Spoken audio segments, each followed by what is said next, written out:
संधि का भंग कर कर गोलीबारी करती है, सेल लगाती हैं और उसके कारण कई बार इन लोगों को, वहाँ के रहने वालों को बंकर के अंदर रहना पड़ता है। दिनों दिनों तक स्कूलें बंद हो जाती हैं और इसके कारण बच्चों की शिक्षा प्रभावित होती है। इंटेलिजेंस का लेवल ठीक होने के बावजूद अगर सातत्य नहीं रहता है शिक्षा में तो उसके परिणाम पर इसकी असर पड़ती है महोदय। एलओसी और एलएसी के लिए तो ये 3% आरक्षण का प्रावधान पहले से किया गया है, मगर इंटरनेशनल बॉर्डर जो जम्मू के 3 जिलों को छूती है वहां पर ये प्रावधान नहीं किया गया। जम्मू कश्मीर के 3 जिलों के रहने वाले सभी लोगों को लगता था कि हमारे साथ अन्याय है, जम्मू और घाटी के लोगों के साथ भेदभाव किया गया है। ये भावना बहुत तीव्र थी।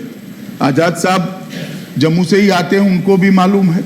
बहुत सारे लोग जो वहाँ की स्थिति को जानते हैं उनको भी मालूम है और सदन के भी कई सदस्य वहाँ की परिस्थिति से जो परिचित है वो सबको मालूम है कि ये अन्याय जो हो रहा है इसकी इनकी भावना दिन प्रतिदिन तीव्र होती जा रही है।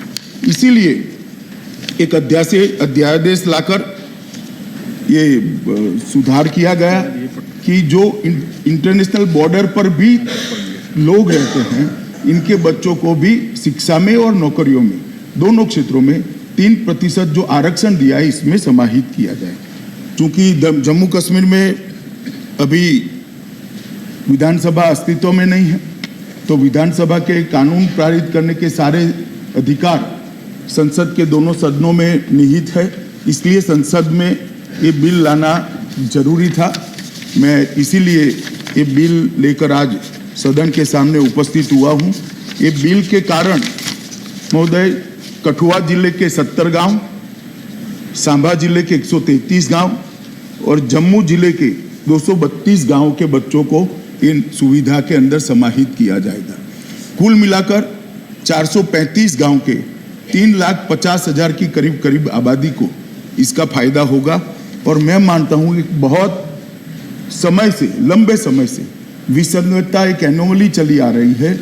आज ये सदन इस बिल को अपने आशीर्वाद दे दे तो ये विसंगतता का अंत आ जाएगा और वहाँ के बच्चों को भी अपनी शिक्षा को आगे बढ़ाने के लिए हम मदद कर पाएंगे। इसलिए मैं सदन के सभी सदस्यों को अनुरोध करता हूँ कि इस बिल का समर्थन करें और जो लंबे समय से 3 जिलों के बच्चों को अन्याय हो रहा है इनको न्याय देने में हम मदद रूप हों। महोदय, दूसरा बिल में लेकर आया हूँ कि जम्मू कश्मीर के अंदर राष्ट्रपति शासन की अवधि और रिजर्वेशन प्रस्ताव लेकर आया हूँ कि जम्मू कश्मीर के अंदर राष्ट्रपति शासन की अवधि कल समाप्त हो रही तो इसको और 6 माह के लिए बढ़ाया जाए। महोदय, 28 दिसंबर 2018 को राष्ट्रपति शासन को लोकसभा ने पारित किया, 3 जनवरी को राज्यसभा ने पारित किया, तो 3 जुलाई को 2 जुलाई को इसकी अवधि समाप्त हो रही है। जहाँ तक राष्ट्रपति की शासन का सवाल है महोदय, 20 जून 2018 को पीडीपी सरकार जो चल रही थी उसके पास समर्थन नहीं रहा और इसके कारण इसके बाद और कोई पार्टियां भी सरकार बनाने के लिए वहाँ के राज्यपाल महोदय के सामने नहीं आई थी। तो जम्मू कश्मीर के संविधान के तहत 6 माह के लिए राज्यपाल शासन वहाँ लगाया गया। राज्यपाल शासन लगाने के बाद 21 नवंबर 2018 को कई सारी सूचनाएं आई कि बहुमत आने की स्थिति भी नहीं है और कुछ हॉर्स ट्रेडिंग की भी सूचनाएं राज्यपाल महोदय को प्राप्त हुई। इसके कारण 21 नवंबर 2018 को वहां की विधानसभा को भंग कर दिया गया। 1 दिसंबर 2018 को राज्यपाल शासन की अवधि समाप्त होती थी, विधानसभा अस्तित्व में नहीं थी, इसलिए केंद्र सरकार ने राज्यपाल महोदय की अनुशंसा के आधार पर 356 का उपयोग कर 20 दिसंबर 2018 से राष्ट्रपति शासन जम्मू कश्मीर के अंदर डालने का फैसला किया।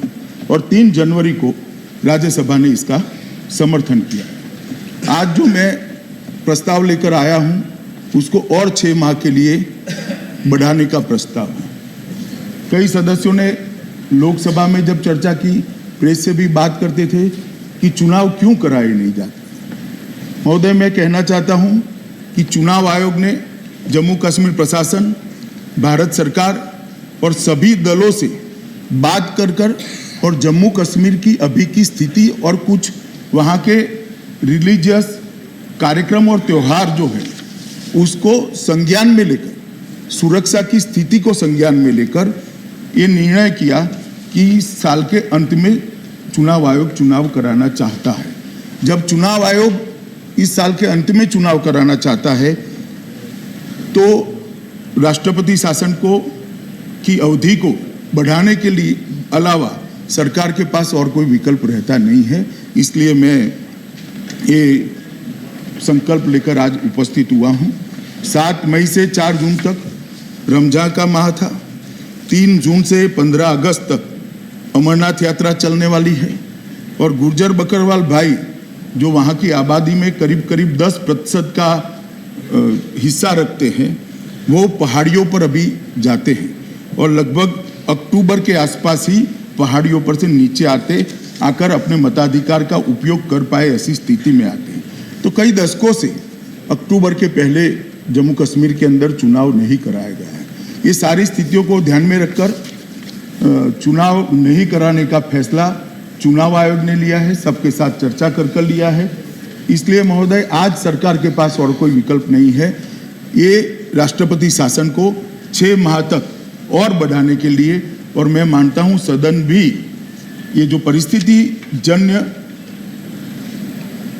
सर्कमटेंसेस है, परिस्थिति से खड़े हुए जो स्थिति है उसको सदन अच्छे तरीके से समझेगा और राष्ट्रपति शासन के बढ़ाने के प्रस्ताव को भी अपना अनुमोदन देगा।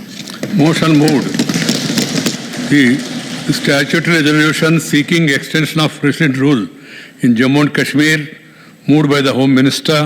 Statutory resolution disapproving the Jammu and Kashmir Reservation Amendment Ordinance, moved by Sri D. Raja and others, and the bill moved by the Home Minister is now open for discussion.